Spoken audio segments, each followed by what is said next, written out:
ಈ ಸಿಕ್ಕಾಪಟ್ಟೆ ಬಿಸಿಲಲ್ಲಿ ಯಾವಾಗಪ್ಪ ಅಡುಗೆ ಮನೆಯಿಂದ ಹೊರಗೆ ಬಂದುಬಿಡೋಣ, ಯಾವಾಗ ಬರ್ತೀವಿ ಅನ್ನೋಷ್ಟರಲ್ಲಿ ಕಾಯ್ತಿರ್ತೀವಿ ತುದಿಗಾಲಲ್ಲಿ ಎತ್ಕೊಂಡು. ಮೊಸರನ್ನ ಇಲ್ಲ ಅನ್ನ ಮಜ್ಜಿಗೆ ಮಾಡಿಟ್ಟು, ಬಟ್ ಮಕ್ಕಳು ಒಂದು ಒಪ್ಪತ್ತು ತಿಂತಾರೆ ಅಷ್ಟೇ. ಅದನ್ನು ಇನ್ನೊಂದು ಒಪ್ಪತ್ತಿಗೆ ಏನಾದರೂ ಮಾಡಲೇಬೇಕಲ್ಲ, ಅದಕ್ಕೋಸ್ಕರ ಅಂತ ನಾನಿವತ್ತು ಫ್ರೈಡ್ ರೈಸ್ ಮಾಡ್ತಾಯಿದ್ದೀನಿ. ಮೊದಲಿಗೆ ಒಂದು ಬಾಣಲೆ ಇಟ್ಕೊಂಡಿದ್ದೀನಿ. ಅದಕ್ಕೆ ಸ್ವಲ್ಪ ಎಣ್ಣೆ ಹಾಕಿ ಚಿಕ್ಕದಾಗಿ ಹೆಚ್ಕೊಂಡಿರುವಂತಹ ಬೆಳ್ಳುಳ್ಳಿ ಹಾಕೋಣ. ಸ್ವಲ್ಪ ಅದು ಫ್ರೈ ಆಗಲಿ. ಇದು ಫ್ರೈ ಆದಮೇಲೆ ನಾನಿಲ್ಲಿ ಚಿಕ್ಕದಾಗಿ ಹೆಚ್ಕೊಂಡಿರುವಂತಹ ತರಕಾರಿ ಹಾಕ್ತಾಯಿದ್ದೀನಿ. ನೀವು ಬೇಕಾದರೆ ತರಕಾರಿಗಳನ್ನ ಉದ್ದುದ್ವಾಗಿ ಹಚ್ಕೋಬೋದು. ನಿಮಗೆ ಆಪ್ಷನಲ್ಲಿ ಯಾವ್ದು ಬೇಕೋ ಅದನ್ನು ಹಾಕ್ಕೊಳ್ಳಿ.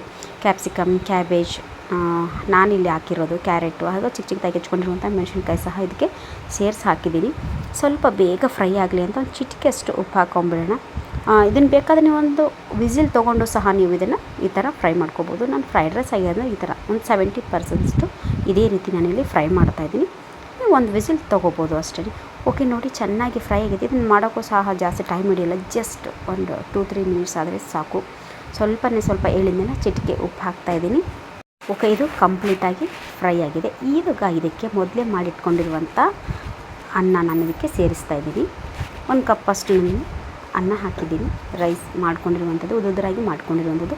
ಇದಕ್ಕೆ ಸ್ವಲ್ಪ ನಾನಿಲ್ಲಿ ಸೋಯಾ ಸಾಸ್ ಹಾಕ್ತಾಯಿದ್ದೀನಿ, 1-2 ಸ್ಪೂನಷ್ಟು. ಹಾಗೆಯೇ ಸ್ವಲ್ಪ ವಿನೆಗರ್ ಹಾಕ್ತಾಯಿದ್ದೀನಿ. ವಿನೆಗರ್ ಬದಲು ನೀವು ಇಲ್ಲಿ ಅಂದರೆ ಲೆಮನ್ ಸಹ ಬಳಸ್ಬೋದು. ಹಾಗೆಯೇ ಇದಕ್ಕೆ ಗ್ರೀನ್ ಚಿಲ್ಲಿ ಸಾಸ್ ಹಾಕ್ತಾಯಿದ್ದೀನಿ. ಹಾಗೆಯೇ ಇಲ್ಲಿ ರೆಡ್ ಚಿಲ್ಲಿ ಸಾಸ್ ಸಹ ಹಾಕ್ತಾಯಿದ್ದೀನಿ. ಹಾಗೆ ಕೊನೆಯದಾಗಿ ಇದಕ್ಕೆ ಸ್ವಲ್ಪ ಪೆಪ್ಪರ್ ಪೌಡ್ರ್ ಸಹ ಹಾಕೋಣ. ಗ್ರೀನ್ ಚಿಲ್ಲಿ ಸಾಸ್ ಹಾಗೂ ಮೆಣಸಿನ್ಕಾಯಿ ಹಾಕೋದ್ರಿಂದ ಪೆಪ್ಪರ್ ಪೌಡರ್ ನೀವು ನೋಡಿ ಹಾಕ್ಕೊಳ್ಳಿ. ಓಕೆ, ಇವಾಗ ಇದಕ್ಕೆ ರುಚಿಗೆ ತಕ್ಕಷ್ಟು ಉಪ್ಪು ಹಾಕೋಣ. ಆಗಲೇ ಹಾಕಿದ್ದೆ ಜಸ್ಟ್ ಒಂದು ಚಿಟಿಕೆ ಅಷ್ಟು ಮಾತ್ರ ಹಾಕಿದ್ದೆ. ಇವಾಗ ರುಚಿಗೆ ತಕ್ಕಷ್ಟು ಉಪ್ಪು ಹಾಕಿ ಎಲ್ಲವನ್ನು ಮಿಕ್ಸ್ ಮಾಡ್ಕೊಳ್ಳೋಣ. ಮಿಕ್ಸ್ ಮಾಡಬೇಕಾದ್ರೆ ಇದರ ಉರಿ ಹಾಗೇ ಇರಲಿ. ಇದು ಸ್ಟವ್ ಆಫ್ ಮಾಡೋದು ಬೇಡ. ಇದಕ್ಕೆ ಎಲ್ಲ ಕರೆಕ್ಟಾಗಿ ಮಿಕ್ಸ್ ಆಗೋವರೆಗೂ ಸ್ಟವ್ ಆನಲ್ಲೇ ಇರಲಿ. ಓಕೆ, ನೋಡಿ ಇವಾಗ ಸರಿಯಾಗೆಲ್ಲ ಮಿಕ್ಸ್ ಆಗಿದೆ. ಇವಾಗ ಟೇಸ್ಟ್ ನೋಡಿ ಸಖತ್ತಾಗಿ ಬಂದಿರುತ್ತೆ. ಖಂಡಿತವಾಗ್ಲೂ ಒಂದು ಸಲ ಟ್ರೈ ಮಾಡಿ ನೋಡಿ. ಹೇಗೆ ಬಂತು ಅಂತ ಕಮೆಂಟ್ ಮಾಡಿ ತಿಳಿಸಿದ್ದನ್ನು ಮಾತ್ರ ಮರಿಬೇಡಿ. ಹಾಗೆ ಯಾರೆಲ್ಲ ನನ್ನ ಚಾನಲ್ನು ಸಬ್ಸ್ಕ್ರೈಬ್ ಮಾಡಿಲ್ವೋ ಅವರು ನನ್ನ ವೈಬ್ ನಿಮ್ಮ ವೈಬ್ಗೆ ಕನೆಕ್ಟ್ ಆದಮೇಲೆ ನೀವು ನನಗೆ ಸಬ್ಸ್ಕ್ರೈಬ್ ಮಾಡಿ. Thank you.